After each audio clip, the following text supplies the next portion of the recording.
Hi అండి, ఎలా ఉన్నారు మీరందరూ? నేనైతే చాలా బాగున్నానండి. మీరందరూ కూడా బాగుండాలని మనస్ఫూర్తిగా కోరుకుంటున్నాను. ఈరోజు వచ్చేసి వీడియో ఏంటంటే కమ్మని కొబ్బరి కారం ఎలా తయారు చేసుకోవాలో చూసేద్దామండి. అన్నంలోకి కానీ ఎలాంటి టిఫిన్స్లోకైనా కానీ కొంచెం నెయ్యి వేసుకొని తిన్నారంటే చాలా టేస్టీగా ఉంటుందండి. ఈ కారం ఒకసారి చేసి పెట్టుకున్నారంటే చట్నీ లేనప్పుడు అలా టిఫిన్స్లోకి అలా చక్కగా తినేయచ్చు అనమాట. అది ఎలా తయారు చేసుకోవాలో చూసేద్దామా. ముందుగా ఒక ప్యాన్ పెట్టేసుకొని దానిలో ఒక 2 స్పూన్ల వరకు ఆయిల్ వేసుకోవాలి. ఆయిల్ కొంచెం హీట్ ఎక్కిన తర్వాత ఒక 2 గుప్పెళ్ళ వరకు ఎండుమిరపకాయలు తీసుకోవాలండి. ఎండుమిరపకాయలు వేసుకొని ఇలా కలుపుకుంటూ సిమ్లో మాత్రమే పెట్టుకోవాలండి. స్టవ్ సిమ్లో పెట్టుకొని ఇలా కొంచెం లైట్గా వేయించుకుంటే సరిపోతాయి మిరపకాయలు.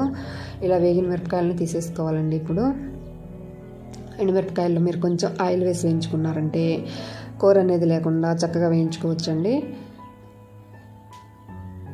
ఇప్పుడు ఈ మిరపకాయలన్నీ తీసుకున్న తర్వాత ఇదే ప్యాన్లో శుభ్రంగా కడిగి ఆరబెట్టుకున్న ఫ్యాన్ కింద ఆరబెట్టుకొని తడి అనేది లేకుండా ఉన్న కరివేపాకుని ఒక 2 గుప్పెల వరకు వేసి వేయించుకోవాలి.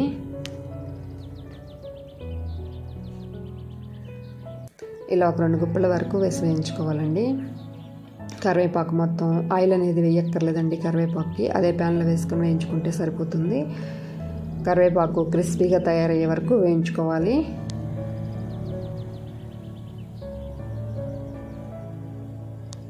కలర్ మారిపోయి క్రిస్పీగా తయారయ్యే వరకు కరివేపాకును వేయించుకోవాలండి. అప్పుడే కారంలో బాగా కలిసిపోయి కారం అనేది ఎక్కువ రోజులు నిల్వ ఉంటుందన్నమాట.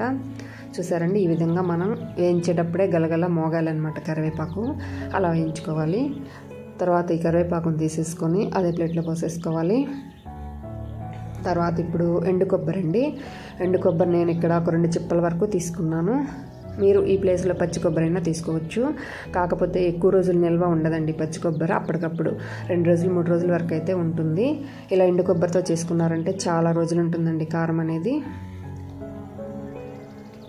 ఒక మీడియం సైజు చిప్పలు 2 తీసుకొని నేను ఇలా సన్నగా పొడవుగా ముక్కలు కట్ చేశానండి. ఇలా కట్ చేసుకోవడం వల్ల మీకు మిక్సీలో వేసినప్పుడు చక్కగా గ్రైండ్ అయిపోతాయి. అవి వేయించుకొని తీసేసుకున్న తర్వాత ఇప్పుడు ఒక 2 స్పూన్ల ధనియాలు, ఒక 2 స్పూన్ల జీలకర్ర వేసుకొని లైట్గా ఫ్రై చేసుకోవాలండి. ఇవి కూడా కమ్మని వాసన వచ్చే వరకు లైట్గా ఫ్రై చేసుకోవాలి.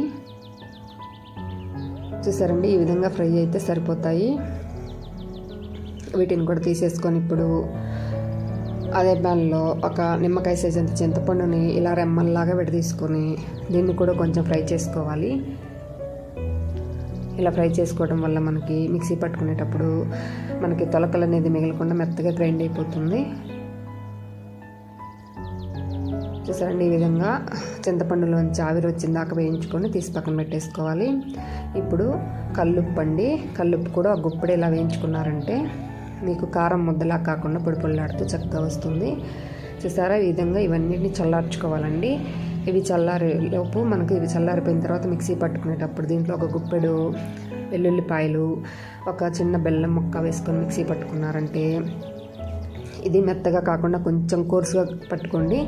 చాలా కమ్మగా ఉండే కొబ్బరి కారం తయారైపోయిందండి. నచ్చిందా అండి వీడియో? నచ్చితే లైక్ చేయండి, షేర్ చేయండి, కామెంట్